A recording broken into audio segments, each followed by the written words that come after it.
Hi friends! తెలంగాణలో ఆసరా చేయుత పెన్షన్‌లయితే భారీగా అయితే పెంచారు. మరి కొత్త వారికి కూడా ఎప్పుడు పడుతున్నాయి? మరి ఎప్పుడు ఎప్పుడు పడుతున్నాయి? మరి పాత వారికి, కొత్త వారికి తెలుసుకునే ముందు ఒక లైక్ అయితే చేయండి.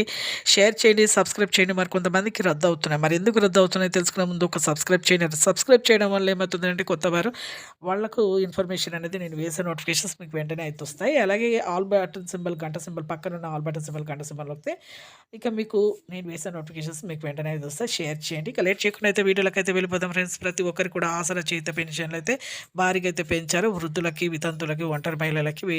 4,000, వికలాంగులకు రూ. 6,000. అయితే కొంతమందికి ఆధార్ కార్డు కానీ, రేషన్ కార్డు కానీ వాళ్ళ పేరు మీద లేకపోయినా, అలాగే వికలాంగులకు సదరన్ సర్టిఫికేట్ లేకపోయినా, ఇంటికొచ్చినప్పుడు సర్వే చేసినప్పుడు చూయించకపోయినా కూడా మీకు వికలాంగులకైతే ఇట్లా ఎవరికైనా కూడా ఇలాంటివి మీరు సబ్మిట్ చేయకపోతే, మీరు సదరన్ సర్టిఫికేట్ చూపియకపోతే మీకు రద్దవుతున్నాయండి. పెన్షన్‌లు కూడా మళ్ళీ 3 నెలల వరకు మీరు బ్యాంకులో అకౌంట్‌లో అలాగే ఉంచుతున్నారు. అంటే ఇప్పుడు మీకు అకౌంట్‌లో మీకు ఆసరా చేయుత పెన్షన్‌లకు సంబంధించి మీకు వేస్తూ ఉంటారు కదా! ఒకటో నెల, రెండో నెల, మూడో అలాగే జమ చేసుకొని ఉండనీలే మేము తర్వాత ఖర్చు పెడతాము అనుకుంటారు. కానీ అలా కాదండి. మీకు పడే ఈ పెన్షన్‌ల డబ్బులు ఏ బ్యాంకులో అయితే పడుతున్నాయో జీరో అకౌంట్ కానీ, మరి ఏ ఇతర బ్యాంకుల్లో కానీ పడ్డప్పుడు వెంటనే మీరు తీసుకోవాలి. 3 నెలల వరకు అలాగే ఉంచారనుకోండి, మీకు డబ్బులనేది మీకు రావు. ఆసరా చేయుత పెన్షన్‌లు ఇక్కడి నుంచి రావన్నమాట. అందుకే మీరు వెంటనే అయితే ఎప్పుడైతే ఏ బ్యాంకులో పడుతున్నాయో వెంటనే తీసుకోండి.